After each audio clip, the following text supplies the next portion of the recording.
राम राम जी, जय श्री राम, हर हर महादेव। मैं बाबा रामदास और आज मेरे साथ जुड़ गए हैं भाई अवनीश पी शर्मा जी प्रारब्ध से। अवनीश भाई राम राम। राम राम बाबा जी, सभी दर्शकों को भी प्रणाम जी। सबसे पहले तो आपके बचपन के अभिन्न मित्र राजशेखर जी के असामयिक निधन के बारे में सुना। बड़ा इट वॉज रियली शॉकिंग। आपके बचपन के दोस्त थे और अचानक चले गए। मेरी हार्दिक संवेदनाएं हैं।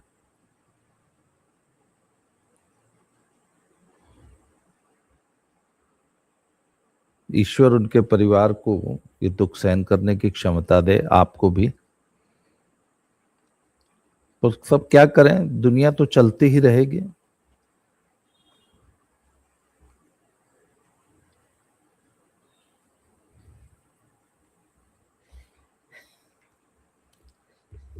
आनंद भाई हम लोगों के मतलब मुझे तो लगता था कि मैंने कभी कल्पना भी नहीं की थी कि यार वो आदमी एक दिन चला जाएगा। आज उनको गए हुए 1 साल हो गया है। सब कुछ वही है।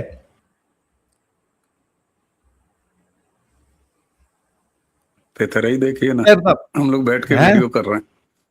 थेथराई देखिए इस हाँ जीवन की। हाँ। मैं आपको बताऊं, मोबाइल नेटवर्क तो भारत में हुआ नहीं करते थे और हम दोनों का शहर गोरखपुर होता था। तो गोरखपुर वाले बताएंगे, एक तो नाम रंगा बिल्ला, अब किस संदर्भ में रंगा बिल्ला नाम रखा था भगवान जाने लोगों ने, लेकिन ये कहा जाता था कि अगर शहर के दूसरे छोर पर, यानी इधर डोमिनगढ़ के आसपास राप्ती के किनारे अगर अवनीश खड़ा हो और शहर के दूसरे छोर यानी बिहार की तरफ जो सड़क जाती है वहां अगर राजशेखर खड़ा हो, एक ही समय दोनों से एक प्रश्न पूछिए, जवाब एक ही मिलेगा। तो सुबह से लगातार आज ठाना हूं सर, 10 वीडियो से कम नहीं करूंगा, लोगों को फोन कर करके कह रहा हूं। राजशेखर का अंतिम जो वर्किंग ऑर्गेनाइजेशन था इंडिया टीवी, रजत शर्मा जी के यहाँ से, और पेपर जर्नलिज्म से शुरुआत की, राष्ट्रीय सहारा से, उसके बाद दैनिक जागरण। और नलिनी सिंह अगर सबको याद हो तो उनके प्रोग्राम के जरिए पहली बार जो है विजुअल मीडिया में, उसके बाद तमाम IBN 7 के बाद। खैर,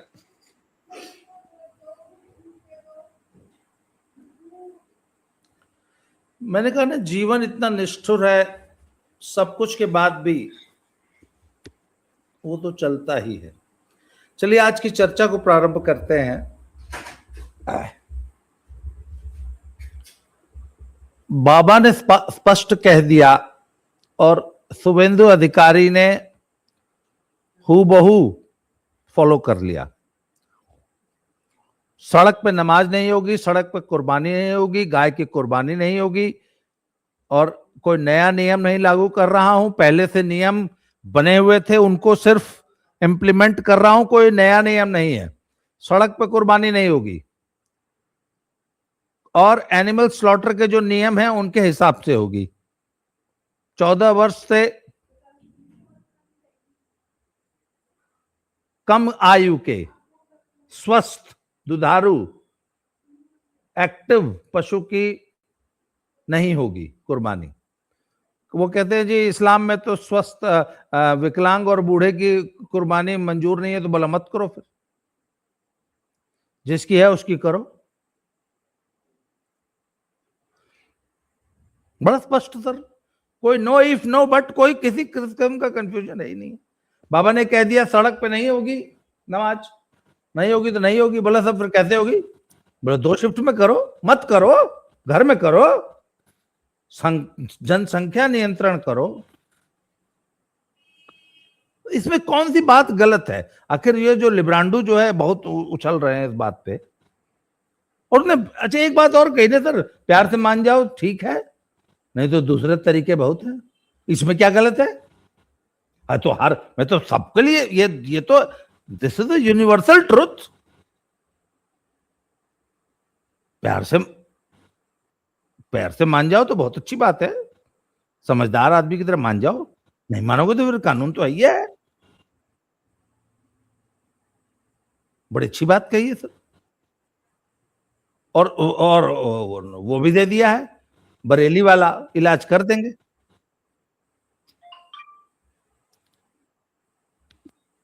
सर क्या ये, इसको आप कैसे डिकोड कैसे करेंगे? बिल्कुल सर, देखिए ऐसा तो है नहीं कि अभी योगी आदित्यनाथ जी की सरकार आई है और उन्होंने शपथ लिया, और शपथ लेने के बाद जिस तरीके से हेमंता असम में शुरू किए 2 टर्म पहले, हालांकि 2 टर्म नहीं, हेमंता का एक टर्म सर्वदानंद सोनोवाल का, लेकिन भाजपा आई वहां 2 टर्म से, ये तीसरा टर्म है। ऐसा भी नहीं है कि शुभेंदु अधिकारी जी वाली स्थिति है कि अभी 9 तारीख को शपथ लिया है और उसके बाद अब उन्हें काम ही करने हैं, लगातार करते जाना है। तो उत्तर प्रदेश में ये कोई नई चीज तो नहीं है, 2017 में ही अवैध बूचड़खाने और तमाम चीजों पर वो एक्शन हम लोगों ने देखा है। अब सवाल आता है कि जब अखिलेश यादव इस बात को मान रहे हैं कि उत्तर प्रदेश में सड़क पर नमाज नहीं होती, बहुत सारे लोग ये कह रहे हैं कि वो जो बाइट उन्होंने दिया है वो तंज कस रहे थे। मैं उनके तंज को तंज बिल्कुल नहीं मानूंगा। अखिलेश जी को बहुत बहुत साधुवाद। 2017 से उत्तर प्रदेश में अगर सड़क पर नमाज नहीं हो रही है, सड़क को चलने के लिए इस्तेमाल किया जा रहा है, तो इसके लिए उनको साधुवाद है। ये तो सच है अखिलेश जी कि नहीं पढ़ी जा रही है। अब लोग कहेंगे अचानक ये कुर्बानी कहां से याद आ गई कि सड़क पर कुर्बानी नहीं होगी। भाई आप ये बताइए, आप कहते हो ना, जो ये लिब्रांडू और ये जो सेकुलर जमात है वो कहती है भाई धर्म अपने जेब में रखो, अपने घर में रखो। यही तर्क होता है ना कि भारत एक सेकुलर देश है, आप जय श्री राम और अपना धर्म, अपना ये सब कुछ अपने घर में रखिए, ठीक है साहब, तो घर में ही तो रखा जा रहा है। कुर्बानी अगर आपकी इबादत और आपकी पूजा पद्धति का एक हिस्सा है तो हमारे यहाँ भी बलि परंपरा है, हम भी उसको मंदिरों तक रखते हैं, जहां व्यवस्था जैसी होती है वैसी करते हैं। हिंदू तो नहीं काटता। और नहीं, जहां अलाउड नहीं होती वहां नहीं करते हैं।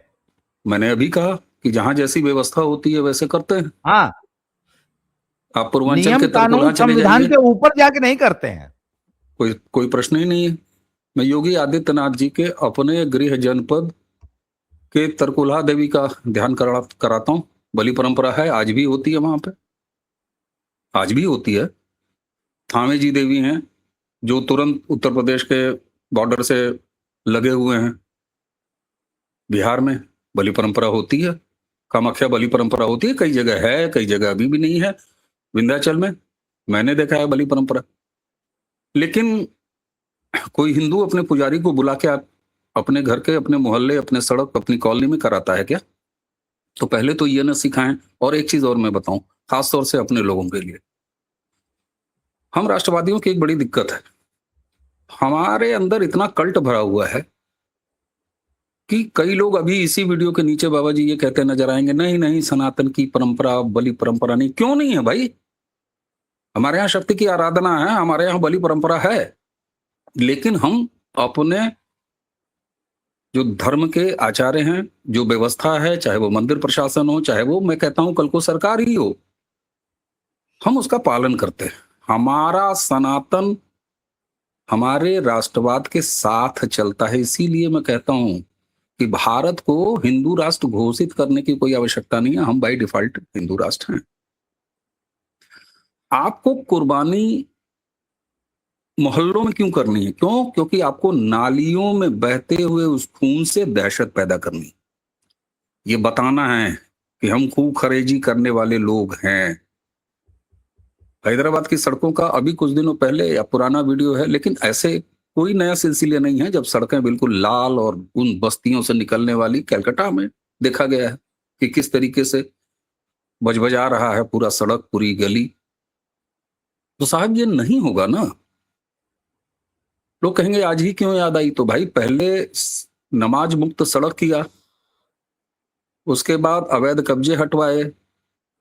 आप चलिए गिनाइए अकबर नगर से आप बिलापना शुरू करेंगे, बिल्कुल बिलापना शुरू कीजिए, बधाई हो आपको बिलापना। और एक चीज अब मैं याद दिलाता हूं लोगों को, बुलडोजर के नाम पर जब थम गया बुलडोजर, ये चला बुलडोजर, अब नहीं चल पाएगा योगी का बुलडोजर, इस तरह की तमाम चीजें आती थी। मैं आज अपनी बात याद दिला रहा हूं लोगों को। मैं कहता था कि पूरे देश में योगी आदित्यनाथ के प्रशासन ने बुलडोजर अवैध पर चलने का रास्ता खोल दिया, और सुप्रीम कोर्ट की 7 पेज की आज गाइडलाइन है जो शुभेंदु अधिकारी को बुलडोजर चलने में तनिक भी परहेज करने से रोक रही है। आप मुझे ये बताइए, 9 तारीख के बाद से अचानक आज क्या हो गया उसी वेस्ट बंगाल में कि जब तुरंत बुलडोजर चल रहा है? कारण क्या? योगी आदित्यनाथ के बुलडोजर की कार्रवाई के खिलाफ जब सुप्रीम कोर्ट में लगभग 1 दर्जन याचिकाएं गई थी, उन सारी याचिकाओं को क्लब करने के बाद सुप्रीम कोर्ट ने पूरे देश में अवैध पर उन्होंने कहा कि अवैध कोई भी अतिक्रमण है, चाहे वो सरकारी जमीन पर हो, चाहे वो सार्वजनिक संपत्ति पर हो, चाहे वो किसी के प्राइवेट प्रॉपर्टी पे क्यों ना हो, अवैध कब्जा अगर है तो उस पर बुलडोजर चलाया जाएगा। और 7 पेज की गाइडलाइन, जब सुप्रीम कोर्ट कोई गाइडलाइन बनाती है सिर्फ उत्तर प्रदेश के लिए नहीं है। मुझे याद है मैं आपसे ही बात करते हुए कहीं कहीं उसी समय जिस दिन ये डिसीजन आया था 7 पेज का गाइडलाइन, और जब दिल्ली की सेक्टर 16 छाप सस्ती मीडिया ने इस तरह के ब्रेकिंग बनाने शुरू किए थे, थम गया बाबा का बुलडोजर। मैंने कहा था साहब, कल को केरल का कोई डिस्ट्रिक्ट मजिस्ट्रेट अपनी पॉलिटिकल नेतृत्व की विल के अगेंस्ट जाते हुए 7 पेज का ये सुप्रीम कोर्ट की गाइडलाइन हाथ में पकड़े किसी भी अवैध प्रॉपर्टी इंक्रोचमेंट पर बुलडोजर चला सकता है। ये रास्ता उत्तर प्रदेश ने खोला है, और ये नतीजा हम शुभेंदु अधिकारी को करते हुए देख रहे हैं, उनके प्रशासन। साहब जानते हैं लिब्रांडुओं की समस्या क्या है? लिब्रांडुओं की एक समस्या है, इस पूरे नैरेटिव को बदलने का काम हम लोगों को करना चाहिए। मुसलमानों पर अत्याचार हो रहा है, मुसलमानों पर अत्याचार हो रहा है। अभी वो नॉर्वे में नॉर्वेनियन टूलकिट लड़की को बैठाया गया, जिसका क्या चरित्र है वो उसके सोशल मीडिया अकाउंट्स पर फैले हुए तमाम तस्वीरों से दिखाई दे रहा है। मुसलमान हैरान है, मुसलमान परेशान है माइनॉरिटीज के साथ, और ना बदला जानते हैं क्या 2014 से भारत में? हिंदू अपने बातों को लेके संजीदा है, पहला। दूसरा, इस संजीदगी को उसने कैसे काम पर लगाया है? अपनी 2 उंगलियों से वो लगातार अलग अलग सरकारें चुन रहा है। उसने वेस्ट बंगाल में भी ये करके दिखा दिया। और शुभेंदु अधिकारी ने कहा कि मुझे न तो नंदीग्राम में और ना ही भवानीपुर में एक भी मुसलमानों ने वोट किया है।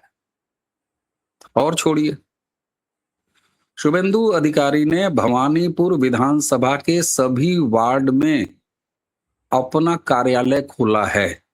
यह उनका 1 to 1 कनेक्ट करने का अपना तरीका उन्होंने निकाला है। एक वार्ड जो मुस्लिम बहुल है उसमें उन्होंने अपना ऑफिस नहीं खोला है, नहीं खोला प्रतिनिधि का ऑफिस, जहां पर विधायक प्रतिनिधि या मुख्यमंत्री प्रतिनिधि जो भी कह लीजिए बैठेंगे। ये वही शुभेंदु अधिकारी हैं जिन्होंने कहा जीतने के बाद कि यहां बंगाल में सबका साथ सबका विकास, हमको इसके नारे की जरूरत नहीं है, जिन्होंने दिया हमारा साथ हम करेंगे उनका विकास। हिंदू ने अपने उस संजीदगी को लगातार 2 उंगलियों से निकाला है। समस्या इस देश में 2014 से यही है। ये नहीं है कि मुसलमान परेशान, हिंदू जो चुपचाप सोया रहता था, अवॉइड करता था, उसने अब ठान लिया है कि अवॉइड नहीं करेंगे। चूंकि उसकी संस्कृति सड़क पर पत्थर चलाने की, दंगा करने की नहीं है, तो वो 2 उंगलियों से ऐसा महायुद्ध लड़ रहा है कि उसको लेके देश का लिब्रांडू, इनका बाहरी इकोसिस्टम, इनके नेता राहुल गांधी और उनके इकोसिस्टम और तमाम लोग इस बात से परेशान। मुसलमानों के साथ कुछ भी गलत नहीं हो रहा साहब, उनको तो कायदे से रहना सिखाया जा रहा है। सड़क पर नमाज नहीं पढ़ी जाती है, यही तो। हिंदू सड़क पर ऐसा कोई कांड नहीं करता, वो बलि परंपरा निभाता है लेकिन सड़क पर नहीं करता। इस नैरेटिव को ध्वस्त करने की आवश्यकता है। ये नैरेटिव फर्जी है, फ्रॉड है कि इस देश में मुसलमानों के साथ तमाम चीजें हो रही। नहीं, हिंदू सिर्फ अपने चीजों को लेके कंसर्न है, बस। जी। पर सर, अपने लोगों के का काम करना, इसका तो सबसे बड़ा जो कार्यशैली है ये तो खुद मुलायम सिंह की दी हुई है।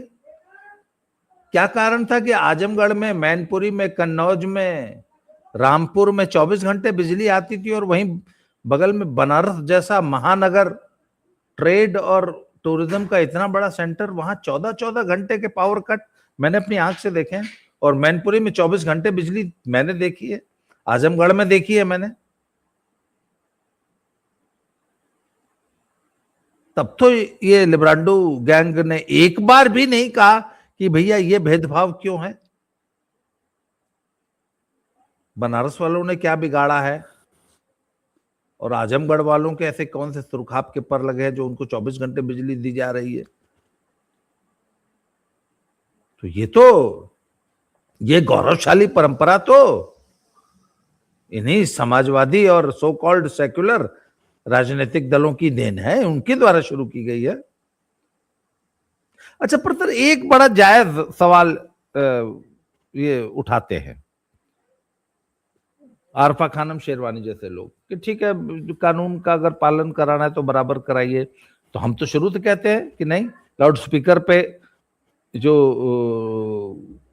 प्रतिबंध है या जो नियम है वो सब पे लागू होने चाहिए, मंदिरों पे भी लागू होने चाहिए, गुरुद्वारे पे भी लागू होने चाहिए, मस्जिदों पे भी लागू होने चाहिए। पहली बात, लागू हैं। हमने किसी मंदिर की महाआरती जो सड़क पे होती नहीं देखी।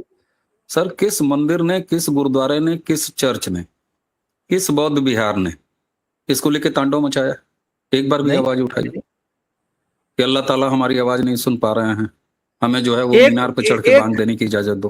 उन्होंने एक और पॉइंट उठाया कि भैया दुर्गा पूजा के पंडाल कभी कभी सड़कों पे लग जाते हैं, उस पर भी इधर बहुत तेजी से जो है कंट्रोल हुआ है। सरकारों ने बोल दिया कि नहीं, बिना परमिशन हम कोई पंडाल किसी मैदान में भी नहीं लगने देंगे। आपको अगर नया दुर्गा पूजा का पंडाल लगाना है तो आपको प्रशासन की परमिशन लेनी पड़ेगी, जो पारंपरिक पंडाल नहीं है। अगर कोई आप अपने मोहल्ले में नई दुर्गा पूजा शुरू करना चाहते हैं, नई सरस्वती पूजा शुरू करना चाहते हैं, नई वो क्या नाम, गणेश चतुर्थी की पूजा शुरू करना चाहते हैं, परमिशन लीजिए। सर ये बताइए, हमने तो अपने एक और सर बड़ा इनका मैं एक मिनट ले लूं। ये कहते हैं कि कांवड़िया, अरे भैया कांवड़िया उस सड़क पे चला जा रहा है, पैदल चलने का कोई प्रतिबंध किसी सड़क पे नहीं है। कांवड़ियों की भीड़ हो जाती है, इसलिए ट्रैफिक रेगुलेट करना पड़ता है कि कोई कांवड़िया सड़क पर चपा के मर न जाए। कांवड़ियों के सर्विस लेन के लिए अलग सर्विस लेन बनाई जाती है और ट्रैफिक को इसलिए रेगुलेट करना पड़ता है कि जब लाखों आदमी एक सड़क पे, अच्छा कि कोई व्यक्ति सड़क पे पैदल चला जा रहा है, आप उसको कैसे रेगुलेट करेंगे? वो सड़क पे वहां बैठ के पूजा नहीं कर रहा है। ये कांवड़ियों का बहाना लेते हैं कि हमारी ये अपनी नमाज को कांवड़ियों से कंपेयर करते हैं। मैं ये जवाब, इस पे आपका कमेंट चाहिए मुझे। सर मुझे एक चीज कहने दीजिए जरा, कि ये कांवड़िया आज इन्होंने उठाया है ना, एक जरा किनारे रख देते हैं कांवड़िया को। क्यों? क्योंकि अब कांवड़ियों पर लाठीचार्ज नहीं होता। हिंदुओं के आस्था का सम्मान करने वाली सरकार है, वो पुष्प वर्षा भी करती हैं, वो कुंभ पे भी करती हैं। तुम भी तो कोई सार्थक काम करो। आजाद मैदान में जब तुम जुटते हो तो तुम दंगा फसाद करते हो। आप मुझे ये बताइए, जम्मू कश्मीर आज का नहीं, पहले का भी तुम्हारी ही सरकारें थी ना। चलो तुम्हारी सरकारें थी ना, भाजपा तो एक टर्म आई थी।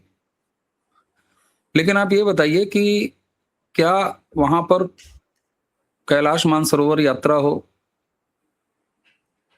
या ऐसी जितनी भी हमारी धार्मिक यात्राएं हैं, वैष्णो देवी की यात्रा हो, अमरनाथ की यात्रा हो, इन सारी चीजों में व्यवस्थाएं सरकार करती है कि नहीं करती है? मानक तय करती है कि नहीं करती है? क्राउड मैनेजमेंट करती है कि नहीं करती है? कुंभ महाकुंभ के आयोजन, जिससे ब्रिटिश सरकार, मेरे चैनल पर आज भी वो वीडियो पड़ा है, महाकुंभ के दौरान मैंने वो वीडियो बनाया था, जहां के आर्काइव से मुझे पता लगा था कि उस समय बाकायदे हमारे हिंदू सनातनी मेलों से टैक्स वसूला जाता था और कितनी तगड़ी रेवेन्यू कमाती थी अंग्रेज की सरकार, वहां से लेकर कांग्रेस तक की। आप मुझे ये बताइए, हमने तो इस देश के सुप्रीम कोर्ट को हमारे दही हांडी की हाइट करते हुए डिसीजन देते हुए देखा है ना। सबरीमाला के केस को कौन लेके गया था इस देश के जुडिशरी में? शनि सिंगरापुर।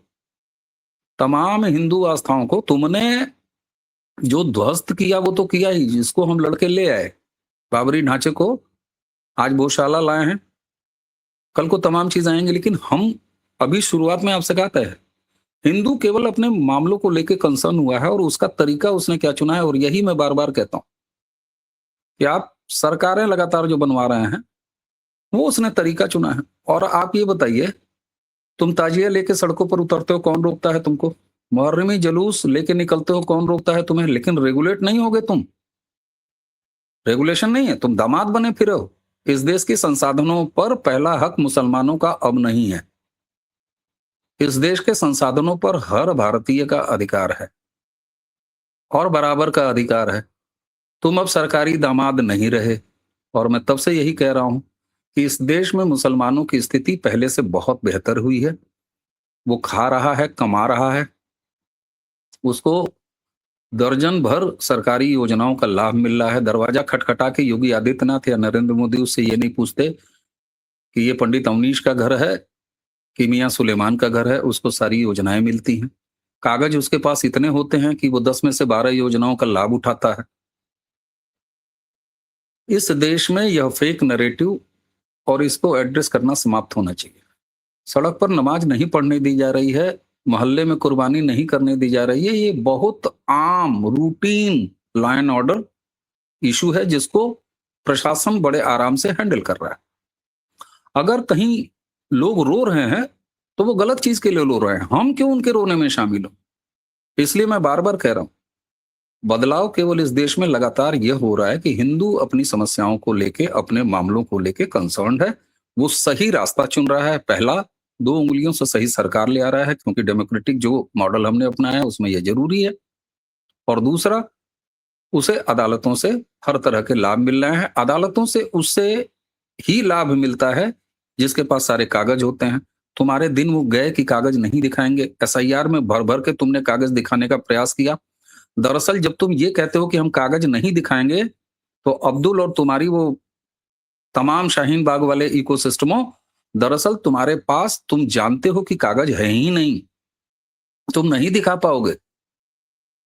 वक्फ बोर्ड में बाकायदे मौका दिया गया था पूरी तरीके से कागज अपलोड करने के बाद। कितने प्रतिशत? सबसे कम प्रतिशत अगर अपलोड हुआ तो ममता बनर्जी के बंगाल में अपलोड हुआ। मुसलमानों को ऐसे लोगों को दौड़ाना चाहिए, उन्हें अखिलेश यादव को दौड़ाना चाहिए, उन्हें ममता बनर्जी को दौड़ाना चाहिए। दौड़ाना का मतलब मैं किसी तरह के अशांति की बात नहीं कर रहा, मैं कह रहा हूं कि उनसे सवाल पूछने चाहिए कि तुमने वक्फ को इतना लेट क्यों एक्सेप्ट किया ममता बनर्जी ने, जिससे कि वहां पोर्टल पर अपलोड करने का समय ही नहीं मिला। और सबसे कम परसेंटेज वहां पर हुआ है जो प्रॉपर्टीज अपलोड हुई है। समस्या ये है कि हम अपना काम कर रहा है हिंदू, इस देश का बहुसंख्यक अपना काम कर रहा है, और उसके काम के सिलसिले में तुम अगर अपनी परेशानी लेकर रो रहे हो जो कि फ्रॉड है, फर्जी है, तो हमें संतोष केवल इस बात के लिए होना चाहिए कि शुभेंदु अधिकारी जैसे बिल्कुल माइंडसेट उनका क्लियर है, फंडा बिल्कुल क्लियर है।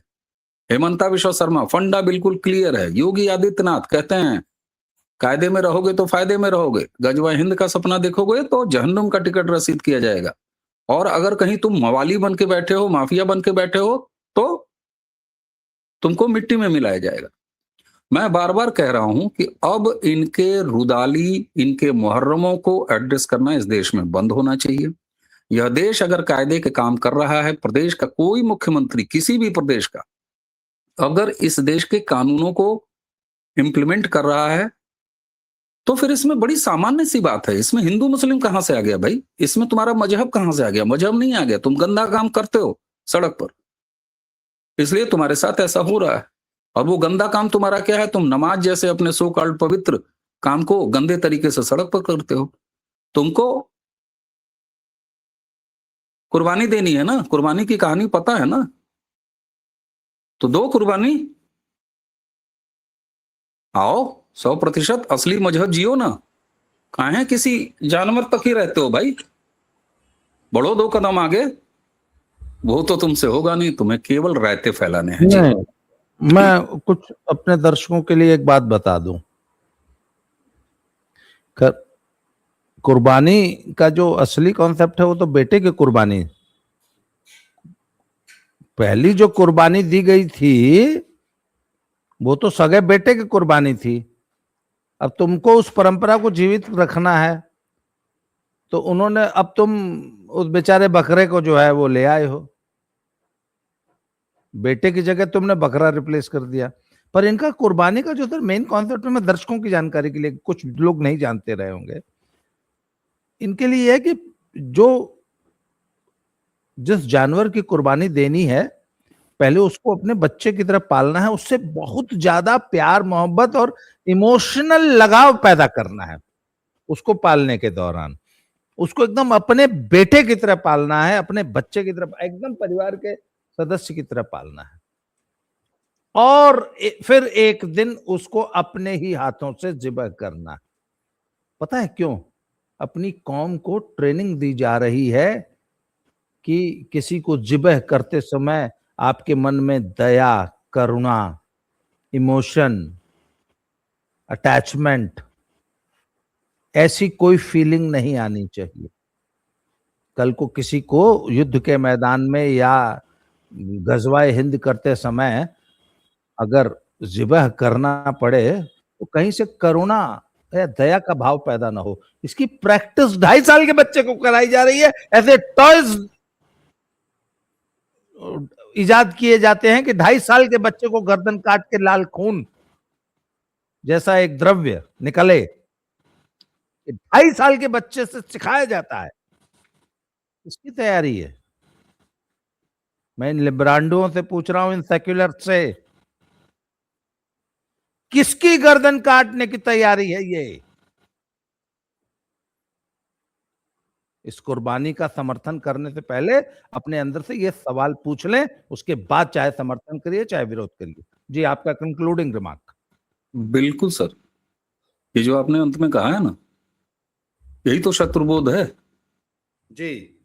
और यही मैं थोड़ा सा सॉफ्ट टर्म में कह रहा था कि हिंदू 2014 से अब अपने इश्यूज को लेके कंसर्न रहने लगा है, वो खोजने लगा है। अच्छा, अपने मंदिर भी खोज रहा है तो कितने सलीके से। कई सारे लोग अभी यहीं नीचे कमेंट करेंगे, क्या है रे, हम अभिशप्त हिंदू अपने ही देश में हजारों साल से गुलाम पड़ा हुआ था, उसके बाद भी इन आतिताइयों द्वारा हमारे हिंदू मंदिर जो नष्ट किए गए उसके लिए अदालतों के चक्कर लगाना पड़ रहा है। साहब, यही सनातन की विशेषता है। हम जिस कालखंड में रहे हैं उस कालखंड में हमने अपने संयम का परिचय दिया है, शालीनता का परिचय दिया है, हमारी यही पहचान है और हासिल भी सब कुछ हमने किया। हमें मिटाने को न जाने कितने लगे थे लेकिन हम मिट नहीं पाए। तो ये तो साफ साफ चैलेंज है सर, क्योंकि हम मिट नहीं पाए, हमें ये समाप्त नहीं कर पाए, हमें ये ईरान नहीं बना पाए। यही कारण है कि इन्हें यहां पर सड़कों पर नमाज पढ़नी है, क्योंकि हम ईरान बन चुके होते तो कोई दिक्कत ही नहीं थी। हम समाप्त हो चुके हो तो, कन्वर्ट हो चुके होते, हमको एक मुस्लिम देश बना चुके हो तो कोई दिक्कत नहीं थी। इन्हें आज भी सड़क पर नमाज पढ़ के बताना है कि हम ऐसा करेंगे, तुम्हारे लिए असुविधा पैदा करेंगे। इन्हें मोहल्लों में कुर्बानी करनी है, अनावश्यक नालियों में खून बहाना है, दिखाना है अपने 2.5 साल, हमारा 2.5 साल का बच्चा जीवा कर सकता है। तो ये इनके काम यहां बाकी है। और इन्होंने, मुख्यमंत्री योगी आदित्यनाथ कहते हैं गजवाए हिंद का सपना मत देखना, देखोगे तो जहन्नुम। इन्होंने अपने रिचुअल्स में वो गजवाए हिंद के ये सॉफ्ट सिग्नल्स हैं, सड़क पर नमाज पढ़ना, ये जमीन गजवाए कब्जा हिंद करना, का ट्रेनिंग सेंटर है सर, सीधी सी बात है। जो कि इनकी उपासना पद्धति से जोड़ दिया गया है। इनके हाँ। मजहबी रिचुअल से इन्होंने जोड़ लिया है इसको। आप जरा सोचिए, सनातन विश्व का कल्याण हो, प्राणियों में सद्भावना हो, ऐसी बातें करता है। इनके साथ क्या है, इन्होंने अपने गजवाए हिंद की वो पूरी ट्रेनिंग परंपरा को अपने मजहब के डे टू डे अफेयर्स और रिचुअल से जोड़ रखा है। हम चिल्लाएंगे, दिन के 5 वक्त चिल्लाएंगे, तुम्हें बार बार 5 बार सुनाएंगे कि कोई नहीं माबूद अल्लाह के सिवाय, कोई और पूजने लायक नहीं है। ये सारी चीजें इन्होंने गढ़ रखी हैं। सर तो साहब इसको चैलेंज कर रहा है हिंदू। फौज में ना, इंडियन आर्मी में हम लोग बचपन, मेरा इंडियन आर्मी कैंपस में बीता है, वहां पे एक हर कुछ समय बाद एक ड्रिल होती है। अचानक कुछ लोग चिल्लाने लगते हैं आग आग आग, तो उस वक्त का एक प्रोटोकॉल है, एसओपी है। जैसे ही ये शब्द सुना आग आग आग, वहां पर एक घंटी वो बजाने लगते हैं और पूरी की पूरी रेजिमेंट उस दिशा में दौड़ने लगती है। यहां तक कि अगर सीओ साहब भी हैं, सीओ साहब भी दौड़ते हुए वहां पहुंचते हैं। और फिर वहां पे रेत की बाल्टियां होती हैं, फायर एक्सटिंग्विशर होते हैं। ये एक मॉक ड्रिल होती है। ये हर 2 महीने में, 3 महीने पे मॉक ड्रिल की जाती है। क्यों? फौज को बार बार याद दिलाना पड़ता है, ये हमारे एसओपीज हैं। कल को जब सचमुच की आग लगेगी तो उस वक्त कहीं कोई ढिलाई ना हो जाए। फिर ये दिन में 5 बार जगाने वाली, हफ्ते में 1 बार इकट्ठा करने वाली, ये मॉक ड्रिल्स नहीं लगती आपको गजवा हिंद की? अरे मॉक मैं ड्रिल है। दर्शकों से ये सवाल कर रहा हूं, ये पूरा का पूरा मजहब ही एक मॉक ड्रिल है। लेकिन सर एक पॉजिटिव नोट पर छोड़ता हूं बातचीत को जी। मैं जब कह रहा हूं तो हल्का सा अभी मॉक ड्रिल भी नहीं, 5 साल में एक बार 2014 में एक मॉक ड्रिल इस देश के राष्ट्रवादियों ने की, सनातनियों ने की, 2019 में की, 2024 में की, 2017 में उत्तर प्रदेश में की, बिहार में किया, बंगाल में किया, असम में किया, गुजरात में लगातार कर रहे हैं, मध्य प्रदेश में लगातार कर रहे हैं, उत्तराखंड में कर रहे हैं। सर यही तो वो कंसर्न है। मॉक ड्रिल का भी मौ भी नहीं बोला है कायदे से। तो ये सापेक्ष, एक सापेक्षता का सिद्धांत हम लोगों ने पढ़ा है ना, और आपने बिल्कुल सही कहा। ये लगातार अपने रिचुअल्स में गजबा हिंद की तमाम उन संकेतों को रोज दिन में 5 बार, महीने में, कभी अपनी इबादत के महीने में, कभी अपने त्योहारों के दिनों में, कभी जलसे के दिनों में, कभी वंदे मातरम के नाम पर, कभी भारत माता के नाम पर, ये तमाम चीजें रोज करते हैं। लेकिन इसके सकारात्मक उत्तर अगर मैं दूं तो सकारात्मक मामला एक ही हुआ है कि भारत का हिंदू लाहे लाहे थोड़ा थोड़ा कंसर्न हो रहा है। और इसीलिए मैं कहता हूं ये गति जारी रहे अगर, तो ये लंबी बीमारी है, लंबी बीमारी बड़े आराम से खत्म होगी। सर बंगाल में इतने सॉफ्ट ट्रांजैक्शन की कल्पना हम में से बहुत कम लोगों ने की थी, और वो कंसर्न हमारा आज भी है कि बंगाल में किस तरीके से कोई अशांति की एक महायोजना तैयार जो पहले से थी उसे एक्टिवेट किया जाना है क्या। लेकिन बहुत से अंतर्राष्ट्रीय इश्यूज भी इस बंगाल ने एड्रेस किए हैं जिसकी वजह से चीजें एकदम दूसरी तरफ है। तो निश्चित तौर से सर अंतिम बात, इन्हें रोने दें, इनके मुहर्रमों पर कोई ध्यान नहीं, ध्यान हमारा अपनी जगह, सरकारें लगातार इसी तरह चुन के आती जाएं, और वो पहले से बने हुए नियम उनका इम्प्लीमेंटेशन पर ध्यान दें, नए नियम बनाएं, तो ये सारी चीजें इसी तरह चलती रहेंगी। यही इनका इलाज, जिसे मैं कहता हूं कि आप इनका इलाज क्या करेंगे, इन्हें किस अरब सागर में उठा के फेंकेंगे। रखना यही है, दुरुस्त करके रखना है। योगी जी की बात, कायदे में रहोगे तो फायदे में रहो। अवनीश जी, आज की चर्चा को समाप्त करेंगे। सर आपने समय दिया, बहुत बहुत आभार, धन्यवाद। जय श्री राम। दोबारा मिलते हैं। जी सर, प्रणाम।